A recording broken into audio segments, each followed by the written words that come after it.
Hey yo Samagon, seperti biasa bagaimana kabar kalian di minggu ini? Semoga semuanya baik-baik saja ya. Kali ini kita akan bahas dan mereview manga Blue Lock chapter 309. Namun sebelumnya, Tamagon mengingatkan lagi tentang apa yang terjadi pada chapter lalu, yang dimana Isagi berjalan-jalan ke Spanyol, dimana di sana di pertandingan final Copa del Rey antara Atletico Madrid yang melawan Barcelona. Menariknya, Isagi pun sempat bertemu dengan satu sosok karakter yang benar-benar anehnya yang dia temui di restoran yang bernama Bunny Iglesias. Dan ternyata betapa mengejutkannya dia pada saat dia melihat pertandingan antara Barcelona melawan Atletico Madrid, yang ternyata Bunny Iglesias ini adalah ternyata salah satu penyerang dari tim Barcelona yang masih berumur di bawah 20 tahun. Diceritakan juga terjadi kesepakatan iblis antara Nagi dan juga Buratsuta, di mana Buratsuta mengatakan bahwa dia akan meloloskan 3 pemain lagi yang akan dia rekomendasikan untuk masuk ke 23 pemain Blue Lock tambahan.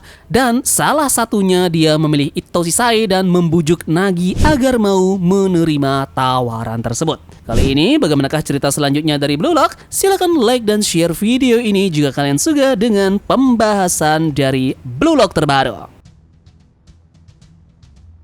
Chapter 309 diberi judul Reunion. Chapter ini sebagian besar akan menceritakan tentang para pemain Blue Lock yang sudah berkumpul untuk mempersiapkan diri mereka menyongsong Piala Dunia U20. Catatan awal yang kita dapatkan pada chapter kali ini adalah pertolongan hidup dan mati yang sengit yang tak bisa dihindari. Blue Lock yang mewakili negara tuan rumah di Piala Dunia U20, tujuan mereka sekarang adalah kemenangan dan ini adalah pagi dari awal yang baru. Nah, awal chapter pun memperlihatkan Yuichi Isagi yang mempersiapkan dirinya untuk berkumpul dengan teman-temannya di fasilitas Blue Lock untuk menyongsong Piala Dunia ini.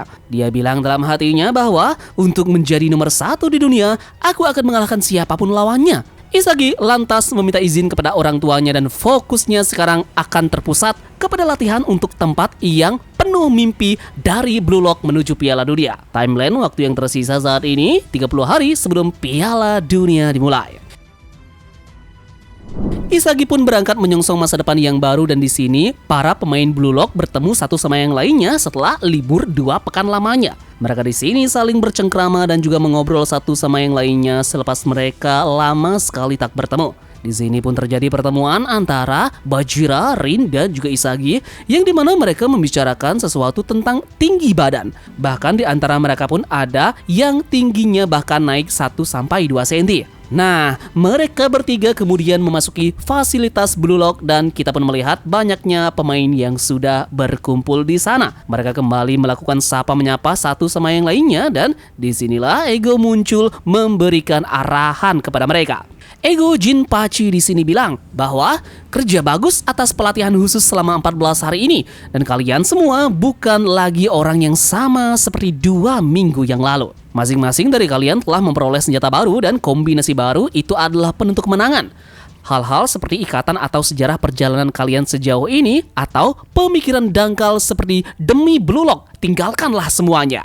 Aku akan menggunakan kalian untuk mewujudkan mimpiku, jadi kalian juga gunakan aku untuk mewujudkan mimpi kalian.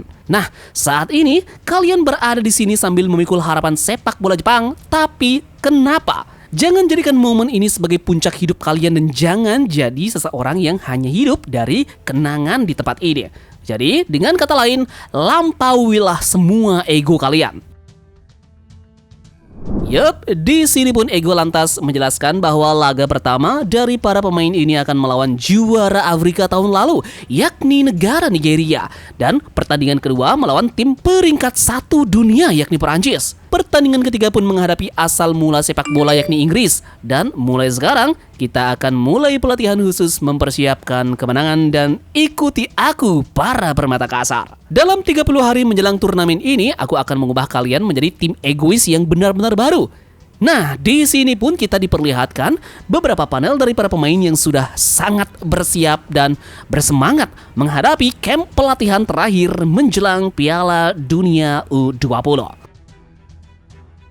Di samping hal itu, di chapter ini pun juga diperlihatkan bagaimana kembali aktivitas gabut yang dimiliki oleh karakter Nagi yang bermain dingdong. Dia di sini terus saja memikirkan tentang hasutan dari Buratsuta yang menawarkan dirinya untuk masuk lagi ke Blue Lock. Di sini Nagi bilang, Kalau aku menerima kontrak perbudakan demi uang seperti itu, maka itu artinya aku akan mengkhianati Blue Lock. Itu bukanlah egoku lagi dan itu sesuatu yang layak untuk menjadi seorang penjahat. Sepak bola bukan tentang hal itu. Jadi jangan berhenti untuk bermain sepak bola. Yup, Nagi kemudian flashback lagi ke kenangannya dalam bermain sepak bola di Blue Lock. Dia kembali memikirkan hal-hal tersebut dan dia berkata bahwa bukan lagi bermain di tim nasional Jepang sekalipun. Dia akan baik-baik saja dengan hal itu. Nah, namun yang jadi masalahnya sekarang adalah apakah alasan kenapa waktu terasa berhenti untuknya yang dimana itulah yang membuat hatinya bergetar. Dia pun bertanya-tanya apa arti makna dari sepak bola. Nah, pada saat dia terus membayangkan hal tersebut, tiba-tiba saja dari arah belakang terdapat satu karakter yang kita temukan lagi yang mendekati Seishiro Nagi.